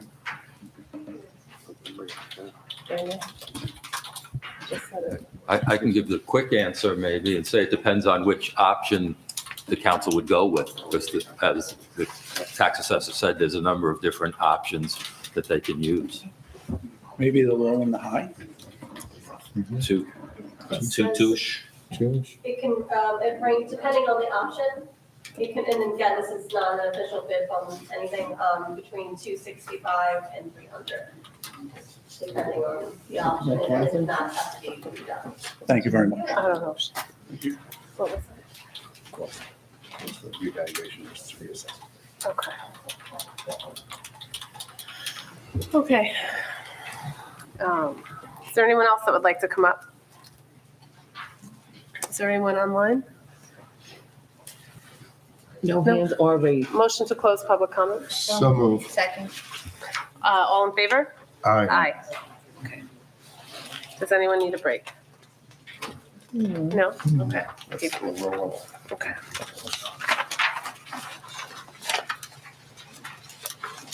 Okay. Oh, no, she's, she can go, right?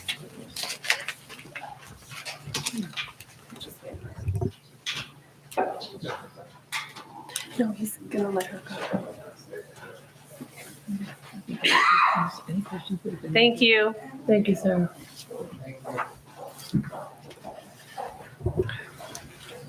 Thank you, Mr. Fuller.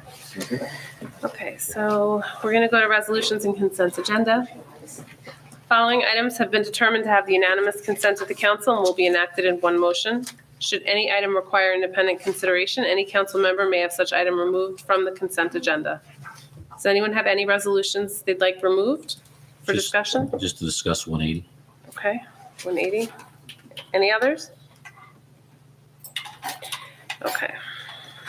So, resolution number 23-179, resolution number 23-181, resolution number 23-182, resolution number 23-183, resolution number 23-184, resolution number 23-185. May I have a motion to approve? So moved. Second. Okay, Sue, roll call. Yeah, roll call.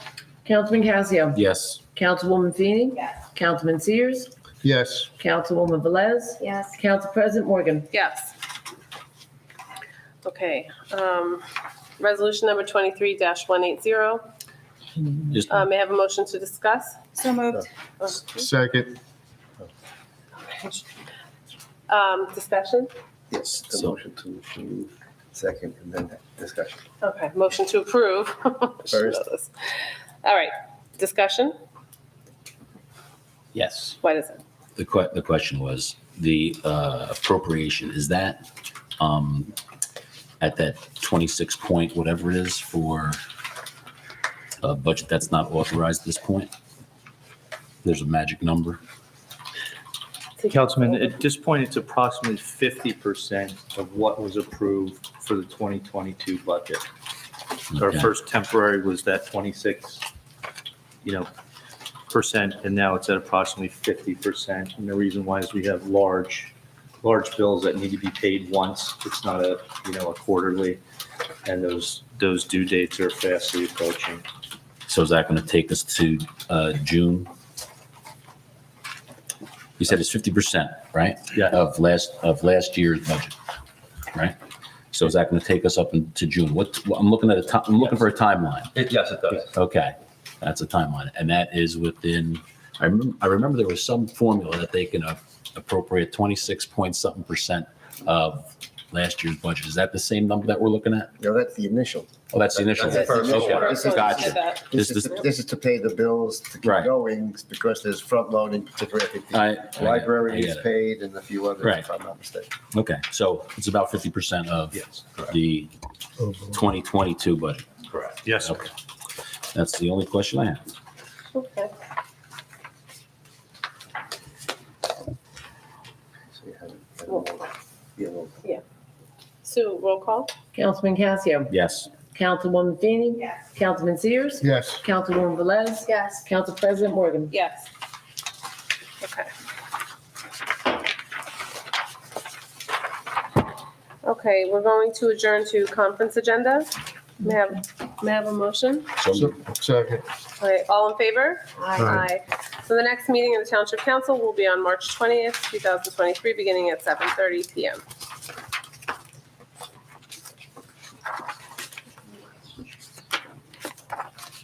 Okay, we have the grant writer quarterly report. Who's going to be discussing that? Mark, is that going to be you or? I didn't plan on it, but I Okay. certainly can. What's he supposed to we do? can read it. What is You it? to see it. Oh, it's just for us to see. Yeah. If you have any questions Yeah. on it that you'd like us to go back with. Okay.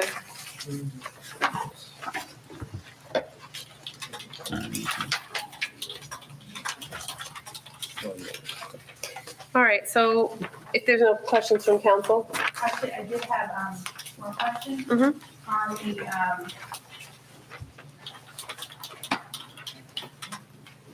when we, I wanted to go back to the grant writer, I meant to ask when he was here last, since we have the 438,750. When we go for the future on those, on the properties, what the money was originally applied for? Sorry. Yeah. Sorry, Thank sorry, you. sorry. Again. Since we have them, we have the one grant, if we're going to go for money for similar, do we have to disclose that we have that money already and put that as part of the plan that we're gonna use this money, or is the new grant independent of the money we've already received? My understanding is that money can be used. Anyway, so With it's anyway, independent, okay, yes, that was my independent. only question, thank you. Any other questions? Okay. Okay, so financials, we have the 2023 budget meeting dates. The ones that are in the packet are from last year. So I threw some, for this year, please just let me know. I'll write the dates down for you and you can tell me if you have conflict. We're gonna follow the same format as last time. If you're not here, the meeting is still gonna go on. So try to be present if you wanna have input. If we have a conflict though ahead of time, can we look to reschedule? Yes, yes, I'm gonna throw out the tentative dates now. Oh, okay. And then, but I'm saying, once we decide on those dates, if you're not here, as long as we have a quorum, we're going to move forward with it. But you will be able to zoom in, right? Yeah. Yeah, so- Yeah, you can zoom in, Yeah. but if you miss it entirely, it's not going to be postponed or canceled. We're gonna keep it moving. Will you also provide the same format in terms of pages Yes. or topics? Mhm. Yep. Okay. That was very So helpful. that being said, Mayor, if there is any, we're gonna do the same thing. Remember, we did by page, like say 1 through 8. If you are looking at the budget and there's anything that needs to be adjusted, if you let us know ahead of time so I can. Yeah, and let's work together to get the department heads in as to which meetings you want them to attend. So, Okay. Okay.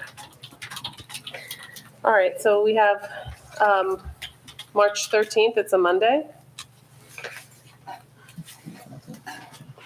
What's that? I'm good with that. Okay. Everybody else? These meetings are gonna start at 6:30. I can't do the 13th. You can't, okay. Just leave it as tentative. I just want to confirm what time the start is. Okay. That's this coming Monday, right? Yes. Right, today's the 6th, okay. I have a conflict for 6:30, but I could do 7. Okay. Is the whole day off for you? I think I could do 7:30. I have to just make sure I can do 7:30. That's fine. The earliest I could do is 7. Okay. So potentially 7:30, we'll come back to that. March 15th? I'll know by tomorrow though. I'm not here for the 15th. You're not? And I need to be here for you guys. Okay. So this is a no. Sorry. The following week's gonna be tough. March 20th? That's a regular meeting. Yes, it would be budget during the conference session. That's fine. So that's the 20th. The 27th, 6:30 start time. Does that work? Does 6:30 not work at all for any, I'm okay. That was just one day. Okay. So the 27th, Monday, 6:30 start time? I think that should be fine. Okay. March 28th, it's a Tuesday, 6:30 start time? That's the next, following day. We want to try to really sink our teeth into this and get this done. Everyone's okay with that? Yes, ma'am. Okay, and then April 3rd, it's a Monday, it's a regular council meeting. We will do it again at the conference session. I might go away one of those weeks that I have off, so I'll zoom in. Okay, So yeah, Zooming is fine. zoom in. So right now, the only, 6:30 for April 3rd? yes, 6:30. No, it was like. Oh, no, it's That's sorry, a it's a regular council council meeting, so meeting. it's during the conference agenda.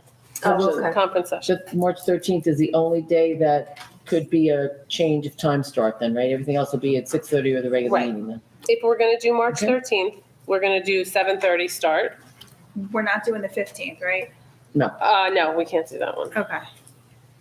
You, for sure, right? Who said they couldn't? I Oh, did. you can't, okay, so 15th, no. All right, so we need one more date. One more day. How are you guys on Tuesday, April 4th, and is the room available? That's what we're gonna look at. You know what, can I get back to you tomorrow so I can look at the full calendar on my account upstairs? We could put it in. Sure. and then I can let you know, send out an email. If it's not, Okay, so that would be tentatively April 4th, 6:30? 6:30. That's a Tuesday, 6:30. Sorry, guys, I know it's hard after a budget meeting. I mean, after a council meeting, then a budget meeting. It's a long night, and then Tuesday again. But Just we'll be done hopefully after Just that. keep the agenda light on those nights, that's all. Right, Yeah. yeah. I mean, if it's necessary, only really necessary items. Right. So we just need one more date. If we even need it. Well, if we do the 4th, it replaces the 16th, right? Well, the 15th, not the 16th. Yeah, it does. We had one more date scheduled last year just in case, and these are the ones we actually met on, I believe. We had like a couple makeup April dates. 4th looks, so far between planning and zoning board, April 4th looks like it's open as of right now. So if anything changes on the big calendar in my office, I'll let you know. Okay. Problem is we go into, the spring break starts on Thursday. On The Thursday of 6th. that week. The 6th, right? Well, the 6th really, and then to the following week, all the schools are off. Do the 5th? I think the 5th is open on both. Is that not good? Let's, You want to The follow Westwood me? is closed. starting when, the 6th? Holy Thursday. First. When is it? Holy Thursday they start, I think they have half a day, and then they're closed Good Friday, the whole next week. Okay. No, they have, from the 3rd to the 7th. Oh, you're right. You're right. It's April. They're the Right. week before Oh, they're the Easter. week before. Yep, Does okay. that affect us? So this is not, Whatever. most people will be away. I'm going to leave it. I know Zoom. it's spring It break. doesn't, No. I'm fine with that, I'm just, Zoom. The 3rd and the 4th was just Zoom. mentioning it because I heard. You can do Zoom. I did Zooming. talk. Okay, Well, the 3rd and the 3rd is a council meeting, right? Right. right. And then the 4th, The 4th looks clear right now. I mean, I don't see anything. Okay, so let's keep that. Let's move with that. Yeah, if you can't make it, you Zoom, but hopefully we're able to. So And just 6:30 on can the you 4th? recap the dates, please? Yep, so March 13th, it's a Monday, 7:30 start time. March 20th, it's a Monday. It's a regular council meeting and we're having budget during conference. March 27th, it's a Monday, 6:30 start time. March 28th, it's a Tuesday, 6:30 start time. April 3rd, and so April 3rd is a Monday, it's a regular council meeting, we'll do it during conference session. And April 4th, 6:30 start time, it's a Tuesday. last time we suggested starting the council meeting a little tiny bit earlier because, budget can go late. Do we want to see if we could do that? Yeah, you guys want to do that? You want to start the council meeting at what, 7, 6:30? 6:30 works. Just gotta let me know, because I have to advertise. I can't, you Right. can't just do, you have to just Yeah. advertise. So you let Is me that know. enough time if we do, well, will it be enough time for this one? For the 20th? Yeah. It should be, because today is Monday. If I get it in tomorrow, it'll be in on Friday. Yeah. Okay. Over a week ahead. All right, It should so be let's do Monday, the 20th, we'll start the regular council meeting at 6:30. It'll just make it go a little, Yeah, that's a good idea. And the same with the April 3rd. There's no other council meetings, right? What do you mean? What do you mean? I'm sorry, it's only the 2 dates of the council meetings, right? Yeah, Yeah. just those two. Mhm. Okay. Okay, good, So- thank you. That was painless.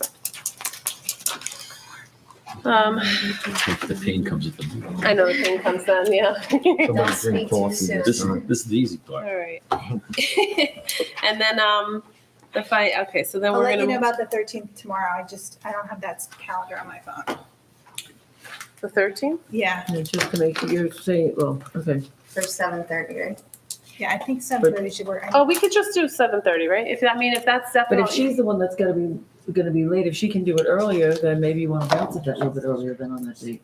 I missed that Say whole that one thing. more time? Because you were saying you might not be available. I might not be 7:30. available. I think I might have something that night, but I'm not sure. But I'm thinking that it's over at like 7, so I could be here at 7:30. But I want to just check because I don't forgot if it's later or not later. Okay, Okay, I think 7:30 should work. I don't have the calendar in front of me. all right.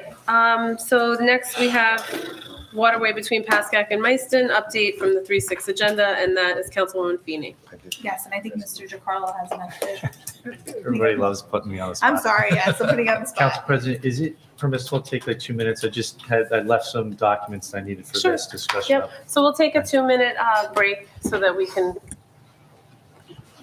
get whatever needs to be. And then if you guys want to take a quick break, that's fine, 2 minutes.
Go back to the waterway between Pascack and Meissen, update from 3-6 agenda.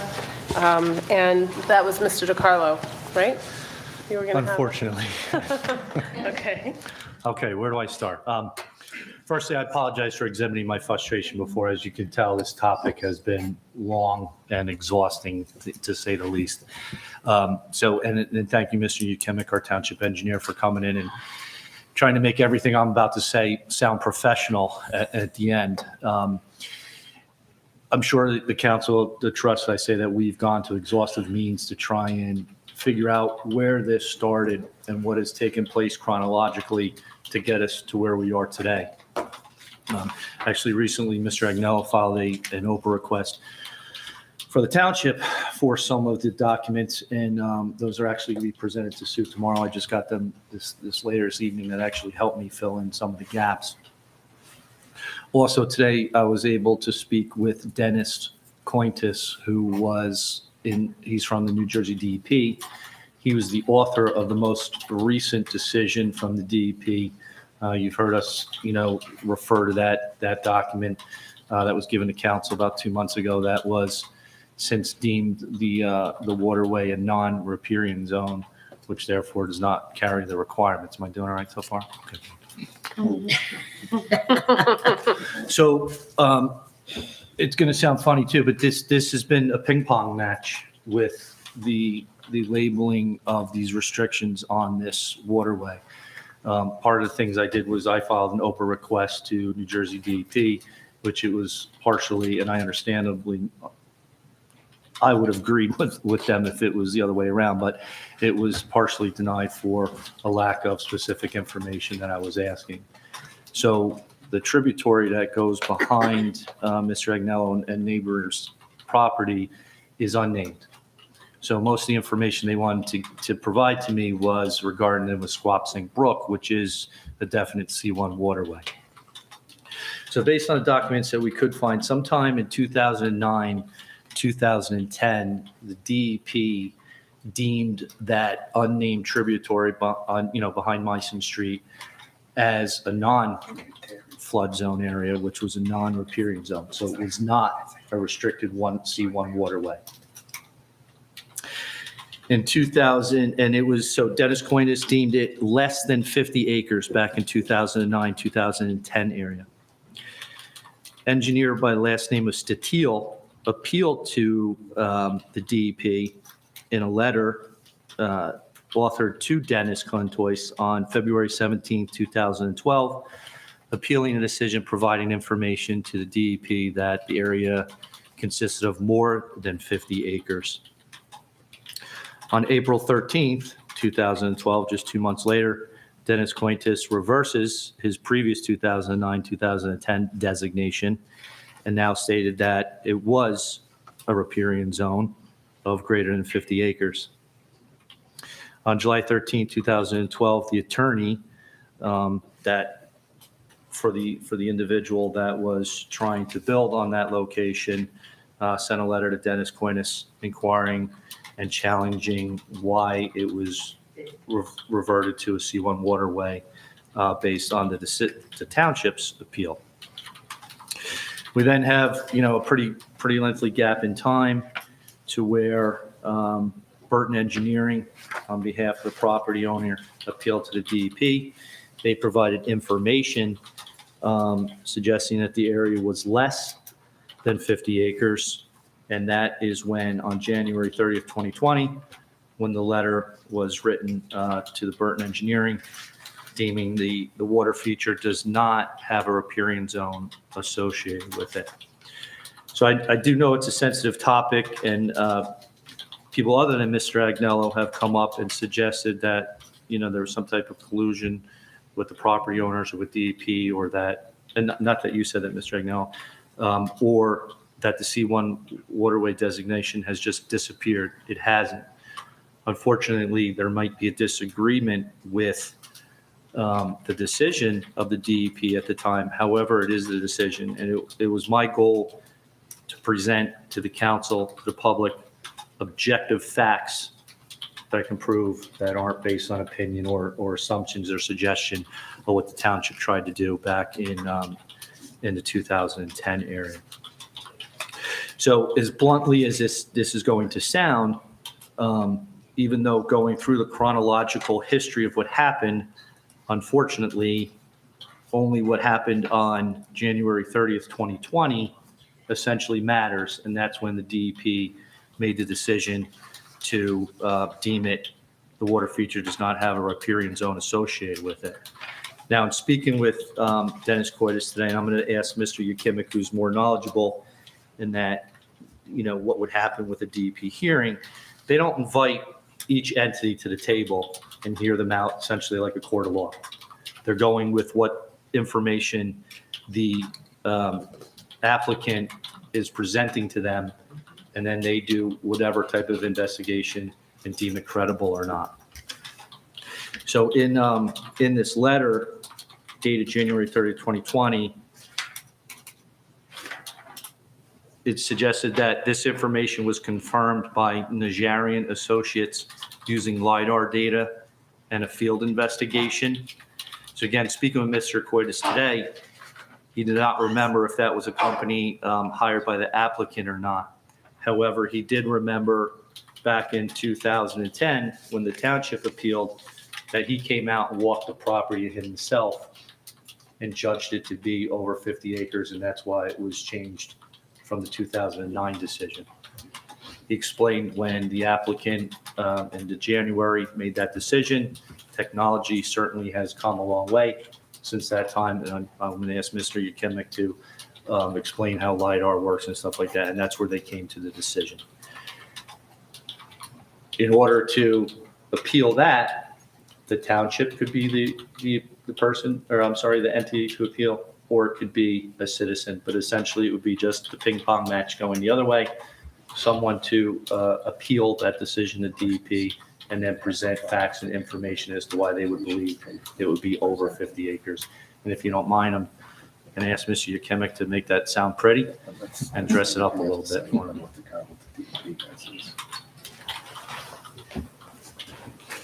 Good evening. I'm not sure if I have anything to add to that. That was very well done, Mark, in layman's terms. I'm here to answer specific questions, and I think the only thing I could say, the only thing I was asked right now, the first question is LiDAR technology. LiDAR is a technology, and I think we heard it this weekend from Kevin Boswell.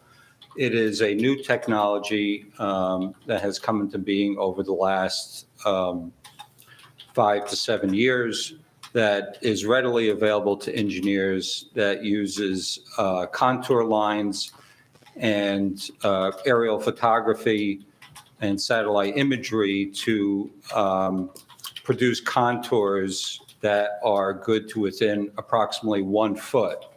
And that is seen as better technology than just simply walking around a neighborhood and eyeballing things, which apparently was done in the previous determination. So that's all I could add right now about LiDAR, that the technology has gotten better. And I would say that the previous decision, I don't want to say was an error, but I just want to say was superseded because the technology has gotten better.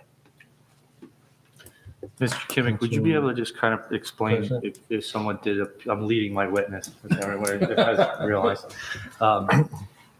Just explain if someone or an entity was to appeal it, how that would work, or the time, if you can just give everybody a chronological kind of steps. Well, the first step would be for, if you want us to be involved as the engineer, as the township engineer, Boswell would prepare a proposal to Mr. DiCarlo to lay out a scope and schedule and a fee to perform this service.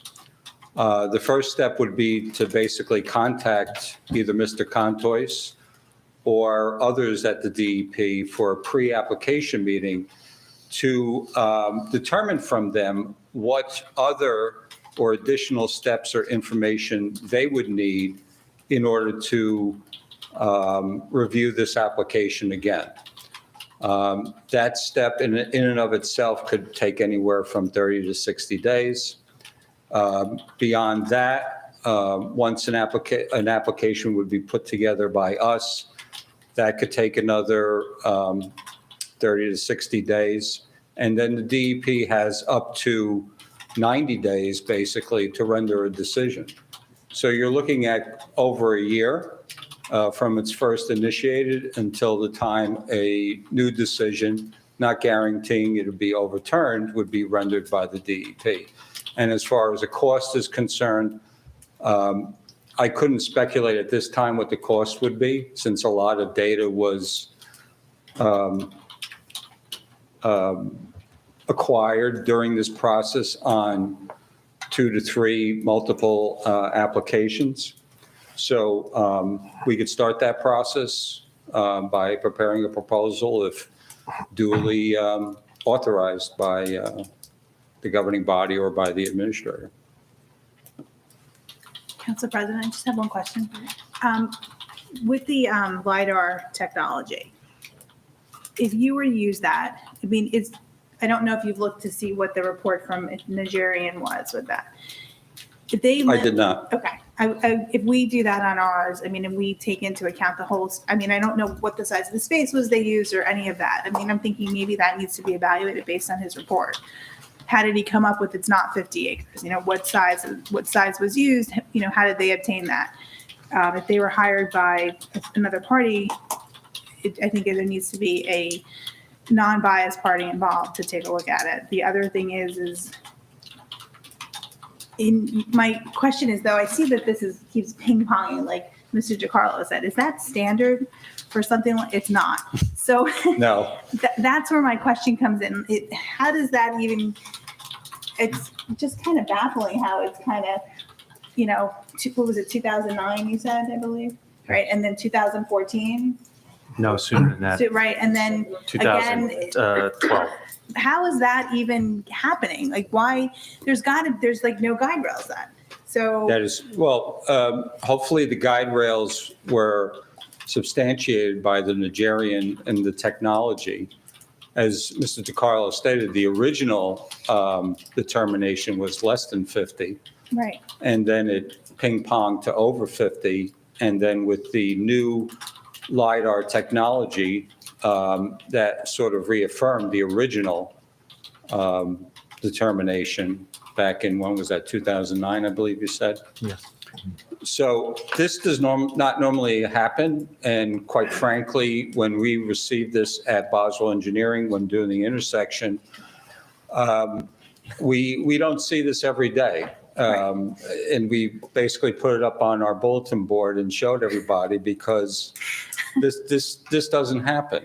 It's extremely unusual. With that being said, that exact instance being said, is there something the town can go back and say to them, listen, you've overturned your decision 3 times at this point, maybe, where I think we might be at 4. What do we really need to do to lock this down so that it doesn't happen again? And this is the final determination. I mean, approaching them and finding that out maybe before we put a proposal together to know what we're actually looking at and actually dealing with. In my opinion, if I was dealing with a state agency, that's what I would do. I would say, this is the fact pattern, just like you guys have very professionally laid out. But in reality, how do we get the final decision here? Well, I think we heard that the difference this time is the technology. Right, but again, who hired them? You know, Nigerian Associates, I believe was hired by Burton Engineering, who was the engineering firm that was hired by the owner of the lots along Pascack. Okay. You have a question? Yeah. So we're talking about LiDAR, which shoots thousands and thousands of points across the landscape. It peels back trees. It's done by a drone and it's controlled by one person, correct? I don't know that for a fact. I We don't believe know that for a it's fact. readily available. So usually drones are controlled by a person and they regulate, or the person regulates on where that drone is going to scan. And that's how it reads the territory and the land. You just can't lose 2 acres of land. So we have not seen the data from their drone or where they mapped that drone to do the scanning. We don't have that information. That is correct. We don't.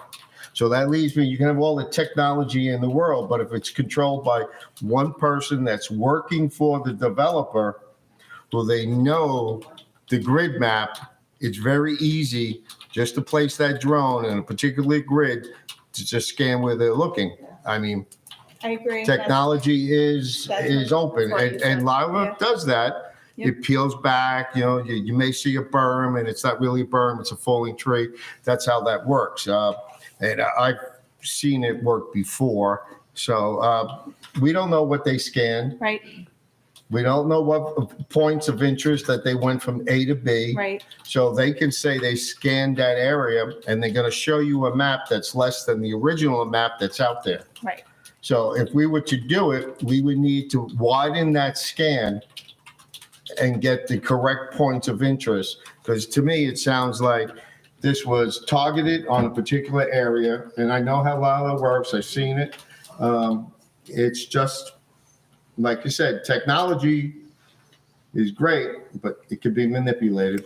And the thing too is Ca- because of the ping ponging with the decision, because of the, in my opinion, because of the ping ponging with the decision, I also feel that that's why I'm saying we need to go back to the DEP and say, we understand what happened factually from the documentation. And I agree with Councilman Sears 100% and get a final approach from them. Thank you, Councilwoman. If I may, Council President. One thing, I was on the phone call today with Mr. Contois, pronounced Contois. One thing in particular that he did say, he did visit this site personally on the last go-around, if you will, of the ping pong. And he said that the 50 acres determination really did not measure into his determination of the riparian zone, that it was separate and distinct and not tied into the 50 acres. And that he personally reviewed the area and determined that it was not a riparian zone, Based on what then? based on his engineering judgment and being a person from the DEP. Well, it's good, he's working for the developer. No, excuse me, Mr. Sears, he's working for the government, the state government. There you go. And that was 2009. That's the, That was 2009? No, that was the most recent The 20 decision. That wasn't the LiDAR. I thought the LiDAR was the most recent decision. And what Mr. Contois told me today Oh, okay. over the phone. Thank you. Council President, may I ask a question? John, would it be reasonable and quicker, and forgive my terms, can you Oprah the DEP and get this LiDAR data that they saw in making their determination? And then can Boswell look at that and see if you agree or disagree with it? I think I could go one further, Mayor. I think we could contact the owner of that report and and Burton Engineering, and I am 99% sure they would be happy to share that information with us rather than Oprah it. Okay. So we've done that with this property owner on other matters that we are investigating with this property owner. And he has freely given information to us to follow up with the various inquiries by Mr. Agnelli. And do you feel in looking at that you can take away, as Councilman Sears is saying, any human element that may have, that they didn't scan this area when they should have? we do an overlay. Well, we will be more precise. I could give better answers to the council than I can this evening. Okay. If I just simply have all the background information on that. I think that's an excellent suggestion, Mayor. Thank you, John. Okay. Anything else? Thank you, John. Okay. Thank you. That takes care of both of mine, just so you know. Okay, yep, I see it. Okay, so we are going to enter into closed session for resolution number 23-186, personnel police chief's contract and 450 Pascack Road. Motion to enter into closed. So moved. No, second. Okay, so all in favor? Aye. Aye. We will not be reconvening to the public.